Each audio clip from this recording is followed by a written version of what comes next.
Assalamu alaikum, magandang gabi. Ito ang Pasada alas 7. Maghahatid sa inyo ng balita at impormasyon sa Bangsamoro Region. Nagpaabot ng tulong ang pamahalaang Bangsamoro at mga katuwang nitong ahensya sa mga biktima ng lindol na yumanig sa lalawigan ng Cebu noong September 30, 2025. Ang pamamahagi ng ayuda ay isinagawa noong Sabado, October 4, alinsunod sa utos ni Chief Minister Abdulrauf Makakua.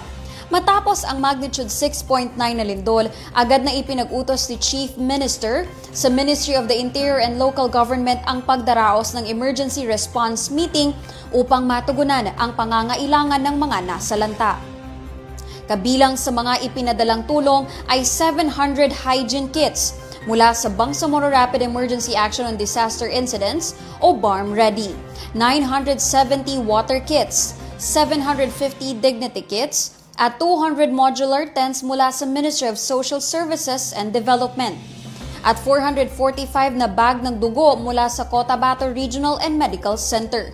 Ang operasyon ng pamamahagi ng tulong ay naisakatuparan sa tulong ng Office of Civil Defense, BAR, OCD-7 at Philippine Air Force Tactical Operations Group. Naitala ang magnitude 6.9 na lindol noong 9:59 ng gabi ng September 30 sa Cebu na nagdulot ng pinsala sa ilang bahagi ng lalawigan. Mula noon ay nagtulong-tulong ang iba't ibang rehiyon, kabilang ang Bangsamoro Government upang makapaghatid ng agarang ayuda sa mga apektadong residente. Sa pangunguna ng Ministry of Indigenous Peoples Affairs, ipinagdiwang ngayong buwan ng Oktubre ang kick-off ceremony ng Indigenous Peoples Month at 28th IPRA commemoration bilang pagkilala sa mahahalagang ambag ng mga katutubong pamayanan sa rehiyon at pagpapatibay ng suporta ng pamahalaan sa kanilang karapatan, kultura at kabuhayan. Ngayong araw nakiisa ang BARM government sa paggunita ng Indigenous Peoples Month at IPRA commemoration. Ang detalye sa report ni Farhana Cabalo. Sa temang Weaving Culture, Enriching Future, Empowering Indigenous Communities as Bedrock of Sustainable Development, ginugunita ng Bangsamoro Government sa pangunguna ng Ministry of Indigenous Peoples Affairs ang Indigenous Peoples Month at 28th IPRA commemoration bilang pagkilala sa mahalagang ambag ng mga katutubong pamayanan sa pagtataguyod ng makatarungan, inklusibo at napapanatiling kaunlaran sa Bangsamoro Region. Ang paggunita ay nakabatay sa Republic Act No. 8371 o ang Indigenous Peoples Rights Act of 1997 o IPRA na isang batas na naglalayong kilalanin, protektahan at isulong ang mga karapatan ng mga Indigenous Cultural Communities o ICCs at Indigenous Peoples o IPs sa buong bansa. Sa ilalim ng batas na ito, nilikha ang National Commission on Indigenous Peoples o NCIP na nagsisilbing pangunahing ahensya sa pagpapatupad ng mga programa at polisiya para sa mga katutubo. Sa mensaheng ipinabot ni Interim Chief Minister Abdulrauf Makakua, nagpahayag siya ng taus-pusong pasasalamat at pagkilala sa mga Indigenous peoples bilang mahalagang katuwang sa pagtataguyod ng kapayapaan at kaunlaran sa Bangsamoro Region.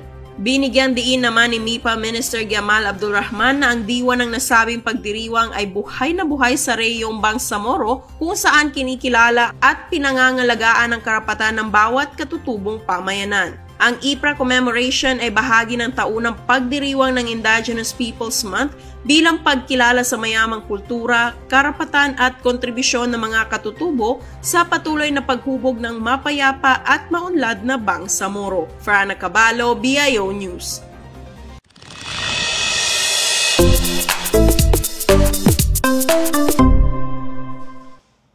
Kasalukuyang bukas ang 3 bakanteng posisyon ng Civil Service Commission for Bangsamoro Autonomous Region and Muslim Mindanao para sa mga nagdanais maging bahagi ng kanilang tanggapan.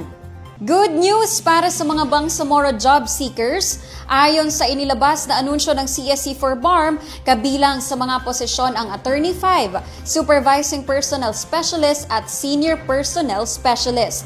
Ang posisyong Attorney 5 ay may salary grade 25 at may katumbas na buwan ng sahod na 111,727 pesos at itatalaga sa Legal Services Division ng CSC for BARM Regional Office. Samantala, ang Supervising Personnel Specialist na may salary grade 22 ay may buwanang sahod na 78,162 pesos at itatalaga sa Public Assistance and Liaison Division ng CSC for BARM Regional Office. Para naman sa Senior Personnel Specialist na may salary grade 19, may sahod itong 56,390 pesos bawat buwan at itatalaga sa Field Office ng Lanao del Sur. Maaaring makita ang kompletong detalye ng mga bakanting posisyon sa pamamagitan ng pag-scan ng QR code na nakasaad sa opisyal na poster ng CSC for BARM. Pinapayuhan ang mga interesado at kwalipikadong aplikante na isumite ang kanilang aplikasyon sa pamamagitan ng CSC for BARM Online Job Application hanggang October 20, 2025 alas 5 ng hapon. Para sa karagdagang impormasyon, maaaring makipag-ugnayan sa robarmm@csc.gov.ph o tumawag sa mga numerong makikita sa kanilang official Facebook page.